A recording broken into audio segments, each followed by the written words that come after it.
வாழ்க்கைங்கிறது வாழ்கிறதுக்கு கடினமாக இருக்கணும், கஷ்டமாக இருக்கணும். அப்போ தான் அது வாழ்க்கை அப்படின்னு நமக்கு தோணும்.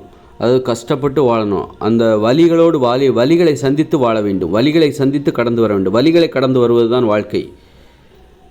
வலிகள் இல்லாமல் கடந்து வருவது வாழ்க்கை இல்லை. அதனால் வாழ்க்கையில் வாழ்க்கைங்கிறது கஷ்டமாக இருக்கணும். நம்ம செய்கிற ஒவ்வொன்றும் கஷ்டமாக இருக்கணும். நம்ம சாப்பிட்ற சாப்பாடு உணவு தான் நம்ம கஷ்டமான ஒரு வாழ்க்கை வாழ்வதற்கு அடிப்படையாக இருக்கணும். நம்ம சாப்பிட்ற சாப்பாடு கஷ்டமாக இருக்கணும். இப்போ ஒரு மாடு புல்லை திங்குது. அந்த புல் சாப்பிட்ற எவ்வளோ கஷ்டம் பாருங்கள். வயிறு நிறைய, அவ்வளோ பெரிய வயிற்றில் வெறும் புல்லை மட்டுமே திங்குது.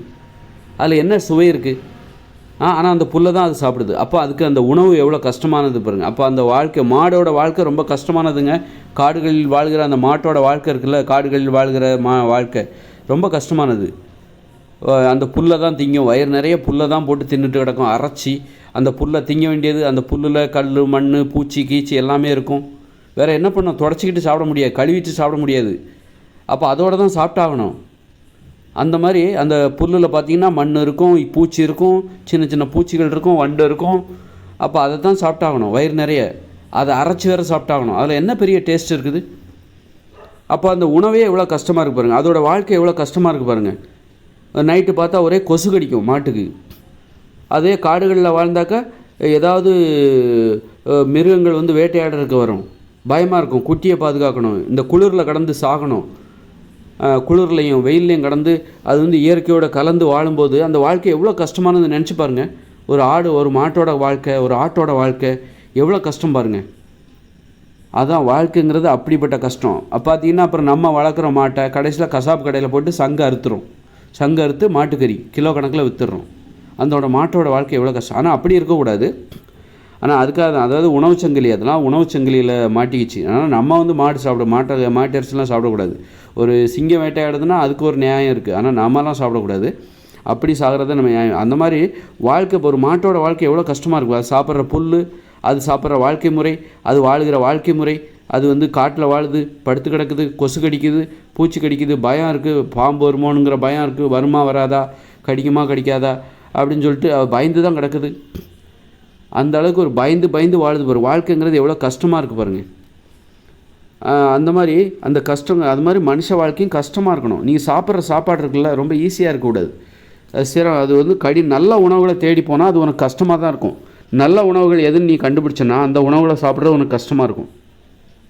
சும்மா இட்லி, பூரி, பொங்கல், தோசைலாம் ரொம்ப ஈஸியான உணவு. அப்படி சாப்பிட்றவங்க ஈஸியாக வாழ்கிறாங்கன்னு அர்த்தம். அவங்க வாழ்கிற வாழ்க்கையில் தரமே இருக்குது.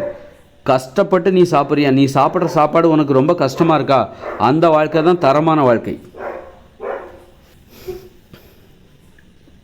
அதனால் உடற்பயிற்சி செய்யணும், உணவில் கட்டுப்பாடு இருக்கணும், நல்ல உணவுகள் எதுன்னு கண்டுபிடிக்கணும். அந்த உணவை சாப்பிடும்போதே உங்களுக்கு கஷ்டமாக இருக்குது, அது உங்களை அடிமைப்படுத்தாது. ஆனால் அது நீங்கள் தான் போய் அதை நீங்கள் சாப்பிடணும், அதை தேடி போகணும். அந்த மாதிரி தேடி போய் அந்த உணவு உங்களை அடிமைப்படுத்தாது. நீங்கள் அதுக்கு அடிமையாக மாட்டீங்க. அது உங்களுக்கு நல்லது தான் செய்யும். நல்லது செய்கிற உணவு உங்களை அடிமைப்படுத்தாது.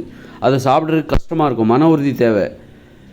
அது அந்த மாதிரி வாழ்க்கைங்கிறதே கஷ்டமாக இருக்கணும். உடற்பயிற்சி செய்யணும், அப்போ தான் நல்ல உணவுகளை சாப்பிடணும்.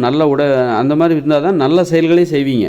உடற்பயிற்சிங்கிறது ஒரு நல்ல செயல்னால், நீ நல்ல உணவு சாப்பிட்டா தான் நீ உடற்பயிற்சியே செய்வ. நல்ல உணவுகள் தான் நல்ல செயல்களை செய்ய வைக்கும். நல்ல வாழ்க்கை வாழ்வதற்கு நல்ல உணவுகள் தேவை. நீ இட்லி, பூரி, பொங்கல்லாம் தின்னுபிட்டு நல்ல வாழ்க்கை வாழலாம் அப்படின்னு நினச்சா கனவுல கூட நடக்காது. ஒரு தரம் இல்லாத வாழ்க்கையை தான் நீ வாழ்வ. அதனால் ஒரு உண்ணா நோன்பு இருக்கணும், ஒரு வேளை உண்ணா நோன்பு இருக்கணும், ஒரு நாள் கூட உண்ணா நோன்பு இருக்கணும். இப்படி வாழ்க்கை வலி நிறைந்ததாக இருக்க வேண்டும். பார்த்திங்களா? உணவு தான் நல்ல உணவுகளை சாப்பிடணும். அப்புறம் ஒரு நாளைக்கு வாரத்தில் ஒரு நாளாவது, ஒரு வேளையாவது, 2 வேளையாவது நீ பட்டினி கிடக்கணும். உடற்பயிற்சி செய்யணும், தினமும் உடற்பயிற்சி செய்யணும். எதுக்கும் அடிமையாகிடக்கூடாது. அந்த மாதிரி வாழ்க்கையே கஷ்டமாக இருக்கணும், கடினமாக இருக்கணும். அப்போ தான் நீ கடினமாக உனது வாழ்க்கை கடினமாக இருந்தால் தான் உனது வாழ்க்கை கடினமாக இருந்தால் தான் மற்றவங்க வியந்து பார்ப்பாங்க. அப்போ இங்கே எல்லாருடைய வாழ்க்கையுமே கடினமாக இருந்தால் ஒருத்தரோட வாழ்க்கையை ஒருத்தர் வியந்து பார்ப்பாங்க. இங்கே எல்லாருடைய வாழ்க்கையுமே கடினமாக இருக்குது அப்படின்னா எல்லாருமே வியந்து பார்ப்பாங்க. நீ மோசமான வாழ்க்கை வாழ்கிறாய், ஒரு ஈஸியான வாழ்க்கை வாழ்கிறாய் அப்படின்னா வியந்து பார்க்க மாட்டாங்க, இகழ்ந்து பார்ப்பாங்க. அட என்னையா வாழ்க்கை இதெல்லாம் ஒரு வாழ்க்கையா, கேவலமான வாழ்க்கை, இதெல்லாம் ஒரு வாழ்க்கை அப்படின்னு சொல்லி அந்த மாதிரி இகழ்ந்து பார்ப்பாங்க. ஒருவர் இகழ்ந்து பார்ப்பாங்க. நம்ம இன்றைக்கி எல்லாம் கெட்ட வார்த்தை ஏன் போடுறாங்கன்னா, மக்கள்லாம் ஒரு ஒரு மலிவான ஈஸியான ஒரு வாழ்க்கை வாழ்ந்துட்டுருக்கேன். எல்லாருமே இட்லி பூரி பொங்கல் தோசை இப்படி சாப்பிட்டுட்டு வாழும்போது ஒருவர் வியந்து பார்க்க முடியல. ஒருவர் வியந்து பார்க்காம இகழ்ந்து பார்க்குறாங்க. அடா நீ ஒரு வீக்கான ஆளையா? ஏன் நீயும் வீக்கான ஆள், நானும் வீக்கான ஆள், எல்லாருமே வீக்னஸ் தான். எல்லாம் இட்லி பூரிக்கு அடிமையாகி கிடக்குறாங்க. இட்லி பூரி பொங்கல் தோசை பிரியாணி மாமிசம் இதுக்கு அடிமையாகி போய் கிடக்குறாங்க. நோய்களை தருகிற உணவுகளுக்கு அடிமையாக, நோய்கள் தரும்னு சொல்லிட்டு எல்லோரும் அதுக்கு அடிமையாக கிடக்குறாங்க. யாருக்கும் வந்து இந்த உணவுகளை ஜெயிக்கிற ஸ்ட்ரென்த்து இல்லை, இந்த உணவுகளை வெற்றி கொள்வதற்குரிய அந்த வீரம் யாருக்குமே இல்லைங்கய்யா அப்படிங்கிற மாதிரி. அப்போ இவங்கெல்லாம் என்ன பெரிய ஆட்கள்? எல்லோரும் இந்த இப்போ வந்து குடிகாரங்களாம் சேர்ந்தா, திருடர்கள்லாம் சேர்ந்தா என்ன ஆகும்? திருடன் ஒருத்தர் வியந்தா பார்ப்பாங்க. எல்லாம் நீயும் திருடன் நானும் திருடன், நீயும் குடிகாரன் நானும் குடிகாரன், நீனும் குலகாரன் நானும் குலகாரன், நீனும் ஒரு கேப் மாதிரி நீனும் லஞ்சம் வாங்குறேன் நானும் லஞ்சம் வாங்குறேன் அப்படிங்கும்போது ஒருத்தர் இகழ்ந்து தான் பார்ப்பாங்க. அப்போ நீ நேர்மையாக இருக்கிற நானும் நேர்மையாக இருக்கேன் அப்படிங்கும்போது, நேர்மையாக இருக்கிற உன்னை பார்த்து நான் வியந்து பார்ப்பேன், நேர்மையாக இருக்கிற என்னையை பார்த்து நான் வியந்து பார்ப்பேன், நேர்மையாக இருக்கிற என்னை பார்த்து நேர்மையாக இருக்கிறவங்கலாம் வியந்து பார்ப்பாங்க. அதாவது நேர்மையாக இல்லாதவங்க கூட நேர்மையாக இருக்கிறவங்கள பார்த்து வியந்து பார்ப்பாங்க. நல்ல உணவுகளை நீ தேடி போய் சாப்பிடு, உன்னை பார்த்து வியந்து பார்ப்பாங்க. எப்படி இதெல்லாம் சாப்பிட்றீங்க? எங்களால் தான் கண்ட்ரோலாகவே இருக்க முடியல அப்படின்னு சொல்லிட்டு ஒரு வியப்பு நிறைந்த வாழ்க்கைக்கு ஒரு வலி நிறைந்த ஒரு வாழ்க்கை, கஷ்டப்பட்டு வாழணும். ரொம்ப ஈஸியாக வாழ்ந்துடலாம், சந்தோஷமான வாழ்க்கைன்னு எது நினச்சிக்கிறாங்கன்னா, இட்லி பூரி பொங்கல் தோசை இதெல்லாம் சாப்பிட்டா தான் சந்தோஷம் அப்படின்னு நினச்சிக்கிறேன். இதெல்லாம் துன்பம் நிறைந்த வாழ்க்கை, இதெல்லாம் சந்தோஷமான வாழ்க்கை கிடையாது. இட்லி பூரி பொங்கல் தோசை இந்த மாதிரி இந்த உணவுகளில் தான் சந்தோஷமே இருக்குது அப்படின்னு நினச்சிக்கிட்டு நோய்களை தருகிற உணவுகளை சாப்பிட்டு கடைசியில் நோய் வந்து துன்பத்தை அனுபவிக்கிறாங்க. பின்னாடி தான் நோய் வராது. அன்றைக்கே உங்களுக்கு இந்த இதெல்லாம் சாப்பிட்டா அன்னன்னைக்கே உங்களுக்கு பிரச்சனை வந்துடும், அப்பப்போவே பிரச்சனை வந்துடும். துன்பம் நிறைந்த வாழ்க்கை இதெல்லாம். துன்பத்தை போய் இன்பம்னு பார்க்குறாங்க. அந்த அளவுக்கு கண்ணு தெரியலை இவங்களுக்கு. மூட நம்பிக்கைகள், இதுதான் மூட நம்பிக்கைங்கிறது.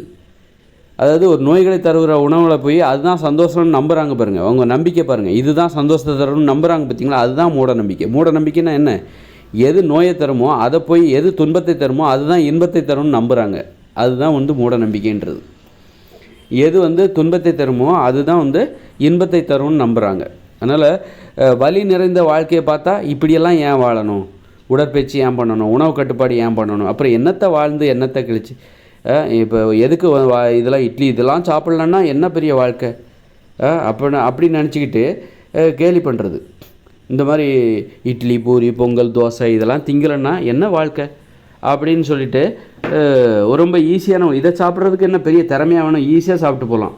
இது நம்மளை சாப்பிட்றோம், அந்தளவுக்கு இது நம்மளை அடிமைப்படுத்துகிறோம். இந்த இட்லி பூரி பொங்கல் சாப்பிட்றதுலாம் ஒரு பெரிய திறமை இருக்கணும். சாப்பிட்றதுலையும் திறமை வேணும், சாப்பிட்றதுலையும் திறமை இருக்கணும். எது சாப்பிட்றதுக்கு திறமையானது? இட்லி பூரி பொங்கல் தோசை பிரியாணி எல்லாம் சாப்பிட்றது ஒரு திறமையே கிடையாது. எது திறமைன்னா, நீ காய்கறி பொரியல், கீரை கூட்டு அப்படி பார்த்து இது சாப்பிட்ணும், இது சாப்பிடக்கூடாது, இந்த மாதிரி டீ குடிக்கக்கூடாது. டீ குடிக்காமல் இருக்கிறது ஒரு திறமை. வெள்ளைச்சீனி பயன்படுத்திய உணவுகளை சாப்பிடாமல் இருக்கணும், கேக்கு சாப்பிடாமல் இருக்கணும், அது மைதா, அது வந்து உடம்பு கேடு, பரோட்டா சாப்பிடாமல் இருக்கணும். அதுதான் திறமை. உன்னை கட்டுப்படுத்து அந்த உணவுகள்லேருந்து, அதுதான் திறமைங்கிறது எல்லா விஷயத்துலையும் தேவை. உடற்பயிற்சி செய்யணும், அது ஒரு திறமை. நல்ல உணவுகளை சாப்பிட்றது அது ஒரு திறமை இருந்தால் தான் முடியும். நீ ஒரு அடிமையாக இருந்தால் உனக்கு அந்த திறமையே வராது. நீ ஒரு அடிமையாக இருந்தால் உனக்கு அப்படி ஒரு திறமையே உனக்கு வராது. அதனால் இந்த நோயிலேருந்து நீ தப்பிக்கணும்னா உனக்கு ஒரு திறமை இருக்கணும். நோயிலிருந்து தப்பிக்கின்ற திறமை வேண்டும். அப்போ தான் நீ நோயிலிருந்து ஆரோக்கியமாக வாழ முடியும். ஆரோக்கியமாக வாழ்கிறதுக்கு உனக்கு ஒரு திறமை வேணும். நல்ல உணவுகளை கண்டுபிடிக்கிற திறமை, அறிவு இருக்கணும். நல்ல உணவுகளை சாப்பிட்றதுக்கு ஒரு கட்டுப்பாடு, அதெல்லாம் தேவை. அதனால் மனித வாழ்க்கை என்பது வலி நிறைந்ததாக இருக்க வேண்டும், திறமை நிறைந்ததாக இருக்க வேண்டும். திறமையாக இருக்கணும். திறமையாக வாழ்கிறாப்பா, அவளை பாரு எப்படி திறமையாக வாழ்கிறா பாரு, உடற்பயிற்சி செய்கிறா, உணவில் கட்டுப்பாடு அப்படின்னு சொல்லிட்டு நல்ல அந்த மாதிரி ஒரு குவாலிட்டியான ஒரு வாழ்க்கை, ஒரு தரமான வாழ்க்கை வாழணும்.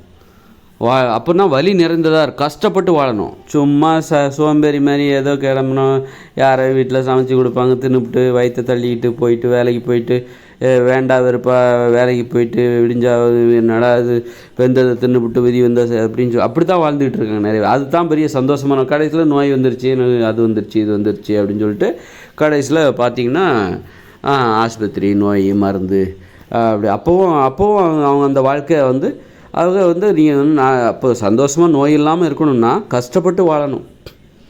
சந்தோஷமாக நோய் இல்லாமல் இருக்கணும்னா திறமையான உணவுகளை சாப்பிடணும். திறமை இருக்கணும் உனக்கு. சாப்பிடுவதில் திறமை இருக்கணும். நல்ல உணவுகளை சாப்பிட்றதுக்கு திறமை வேணும். உனக்கு நோயை தராத உணவுகளை சாப்பிடணுன்னா உனக்கு ஒரு திறமை இருக்கணும். உன்கிட்ட திறமை இல்லை அப்படின்னா நீ நோயை தருகிற உணவுகளை தான் நீ சாப்பிடுவ. நோய் வந்து தான் சாவ. ஆரோக்கியமாக வாழ்வதற்கு திறமை வேண்டும், வலிமை வேண்டும், மன உறுதி வேண்டும்.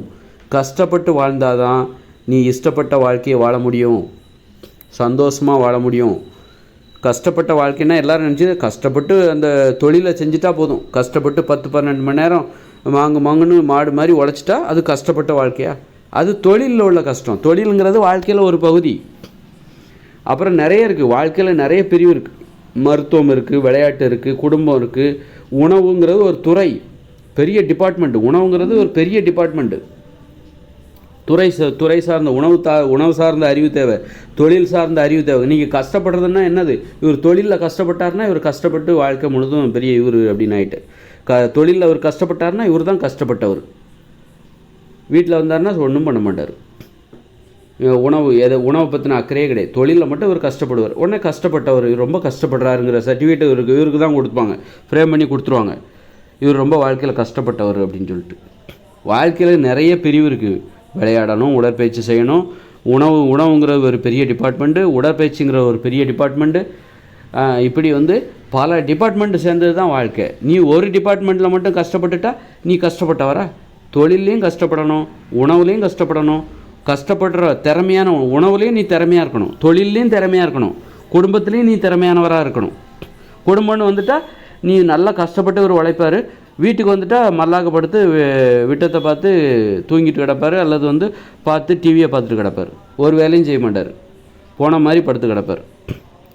வேலைக்கு இவருக்கு சாப்பாடு. அந்த மாதிரி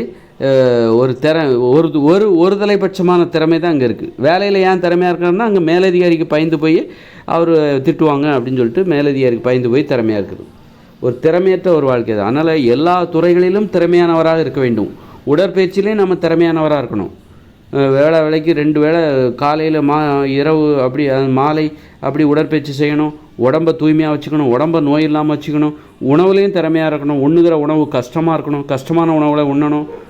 அந்த மாதிரி எல்லா வகையிலையும் திறமையான ஒரு காதலிப்பதில் திறமையாக இருக்கணும். குடும்பத்தில் ஒரு திறமையான இருக்கணும். குழந்தைகளோடு கணவனோடு மனைவியோடு நேரம் செலவழித்து அவர்களுக்கு அன்பு, தேவையான அக்கறை, அரவணைப்பு எல்லாத்தையும் கொடுத்து அதில் ஒரு திறமையை காட்டணும். அதுமாதிரி தொழிலில் ஒரு திறமையை காட்டணும். அதனால் தொழிலில் ஒரு 8 மணி நேரம் திறமையை காட்டினா போதும். 10-12 மணி நேரம்லாம் உழைக்க போகும்போது மற்ற வகையில் திறமையை காட்ட முடியாது. உணவில் ஒரு திறமையை காட்டணும். திறமையாக வாழ வேண்டும் என்றால் அதான் அர்த்தம். நண்பர்கள், உறவு முறையை கையாளுவதில் ஒரு திறமை இருக்கணும். உறவினர்களிடம் எப்படி பேசணும், நண்பர்கள்ட்ட எப்படி பேசணும், ஒரு பணத்தை கையாளுவதில் எப்படி திறமையானவராக இருக்குது, யாருக்கு கடன் கொடுக்கணும், யாருக்கு கொடுக்கக்கூடாது, யாருக்கு உதவி செய்து வாழ்வதில் ஒரு திறமை. இப்படி ஒரு முழுமையான ஒரு திறமை நமக்கு இருக்கணும். ஒரு அமைதியை ஏற்படுத்துவது, அமைதி இருக்கணும், மனசில் அமைதி இருக்கணும்னா அதுக்கு ஒரு திறமை இருக்கணும். திறமை இல்லாதவங்களுக்கு மனசில் அமைதியே இருக்காது. அந்த மாதிரி ஒரு திறமை நிறைந்த ஒரு வாழ்க்கை கஷ்டமாக இருக்கணும். வாழ்க்கை கஷ்டமாக இருந்தால் தான் எல்லா வகையிலையும் நம்ம ஒரு திறமையானவராக இருக்க முடியும். வலி நிறைந்த ஒரு வாழ்க்கை வாழ வேண்டும். கஷ்டமான உணவுகளை சாப்பிடணும். கஷ்டமாக வாழும்போது தான் நம்ம தரமான வாழ்க்கை வாழ முடியும். சும்மா இந்த மாதிரி இட்லி பூரி இதெல்லாம் திறமை இல்லாத வாழ்க்கையை தான் இது உருவாக்கும். இட்லி பூரி பொங்கல் தோசையெல்லாம் சாப்பிட்டிங்கன்னா திறமை இல்லாத ஒரு வாழ்க்கையை தான் நீங்கள் வாழ்வீங்க. அதனால் திறமையான வாழ்க்கை வாழணுன்னா சாப்பிட்றதுக்கு அந்த மாதிரி உணவு கட்டுப்பாடு ரொம்ப முக்கியம். அதுதான் மற்ற எல்லாத்தையும் தீர்மானிக்குது. உணவு தான் நீங்கள் உயிர் வாழ்வதையே தீர்மானிக்குது. நீங்கள் சோர்வாக இருக்கீங்க, ஒரு 2 கொஞ்சம் உணவை சாப்பிட்டிங்கன்னா அப்படியே உங்களுக்கு தெம்பு வந்துடுது. ஒரு உணவு தான் உங்கள் எல்லா திறமையும் தீர்மானிக்குது. உங்கள் வாழ்க்கையை நீங்கள் தெம்பாக இருக்கிறது, சோர்ந்து போய் கிடக்கிற அவங்களுக்கு ஒரு சோர்ந்து போய் ஒரு செடி கிடக்குது, அதுக்கு தண்ணி ஊற்றுனா அது நிமிர்ந்து நிற்குது.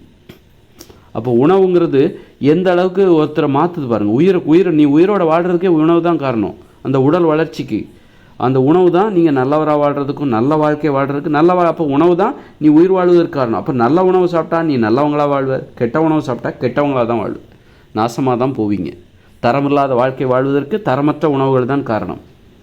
அதனால் நல்ல சிந்தனைகள் சும்மா புத்தகத்தை படிச்சுட்டா வந்துடாது. அதனால் நல்ல சிந்தனைகள், நல்ல உணவுகளை சாப்பிட்டா நல்ல சிந்தனை வந்துட போகுது. நல்ல புத்தகங்களை படிக்கணுன்னா கூட நல்ல உணவுகளை சாப்பிட்டா தான் நல்ல புத்தகங்கள் படிக்கணுங்கிற அந்த எண்ணம் கூட வரும். வீட்டில் நீ எப்படி திறமையாக இருக்க முடியும்? ஒரு தொழில் செய்கிறதுல திறமையாக இருக்கிற ஓகே, வீட்டில் எப்படி திறமையாக இருக்கும்? உன்னுடைய வேலையை நீயே செய்ய, அப்போ தான் அதான் திறமை. அடுத்தவங்க வேலையை செய்யாத, அது அந்த திறமை உனக்கு தேவையில்லை. அது ஒரு மோசமாக அடிமை திறமை. அடிமைகளின் திறமை அது.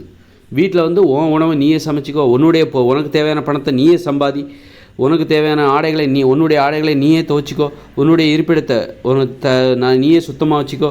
உனக்குன்னு உங்கள் வீட்டில் ஒரு தனி வீடு இருக்கணும். அதாவது ஒரு குடும்பம்னா ஒரு வளாகம், அதுக்குள்ளே ஒவ்வொருத்தருக்கும் தனித்தனி வீடு இருக்கணும். அந்த மாதிரி அப்போ தான் உன்னுடைய வேலை, ஒரு வீட்டுக்காரங்க இன்னொரு வீட்டுக்குள்ளே போகக்கூடாது. அப்போ தான் வந்து அவங்கவுங்க வேலையை அவங்கவுங்களே செய்யணும். அதுதான் வந்து வீட்டில் நீ திறமையாக இருப்பதற்கு. வீட்டுக்கு போனால் நான் எந்த வேலையும் செய்கிறது இல்லைங்க அப்படின்னா வீட்டில் நீ திறமையே இல்லை. வீட்டில் உனக்கு வந்து எந்தவித திறமையுமே இல்லை. வீட்டில் நான் எல்லார் வேலையும் நான் தான் செய்வேன், நான் எவ்வளோ பெரிய அது அடிமை திறமை, அடிமைகளோட திறமை. வீட்டில் எல்லாருக்கும் நான் தான் சமைச்சு போடுவேன், எல்லாருடைய துணியை நான் தான் துவைச்சி போடுவேன் அப்படின்னா அது அடிமைகளின் திறமை. அது ஒரு திறமை தான். ஆனால் அந்த திறமை என்பது அடிமை கலந்த திறமை, அடிமையின் திறமை. அது அப்படி இருக்கக்கூடாது. அடிமைங்கிறது நமக்கு நாமளே ஏற்படுத்திக்கிற அவமானம். நமக்கு நம்மளே நம்ம இழிவுபடுத்திக்கிறோன்னு அர்த்தம். நம்முடைய மரியாதையை நாமளே குறைக்கிறோன்னு அர்த்தம். அடிமையாக இருந்து நீ எவ்வளோதான் கஷ்டப்பட்டாலும் நீ அடிமை தான். அதனால் உன்னுடைய வேலையை மட்டும் நீ வீட்டில் உன்னுடைய வேலையை மட்டும் நீ செய். உன்னுடைய உணவை நீயே சமைச்சிக்கோ, உன்னுடைய ஆடைகளை நீயே துவைச்சிக்கோ, உன்னுடைய இருப்பிடத்தை நீயே தூய்மை செய், உன்னுடைய வேலைகளை அதான் வீட்டில் நீ திறமையாக இருக்கிறது போதும். அந்த திறமை போதும். அது மாதிரி பகிர்ந்து உண்ணு. நீ சமைக்கிற உனக்கு தேவையான உணவை நீ சமைச்சிக்க. இப்படி ஒவ்வொருத்தரும் அவங்கவுங்களுக்கு தேவையான உணவை சமைச்சிட்டு அதை எல்லோரும் ஒன்றா உட்காந்து பகிர்ந்து உண்ணுங்க. பகிர்ந்து உண்ணணும். பகிர்ந்து உண்பது என்பது அது ஒரு திறமை.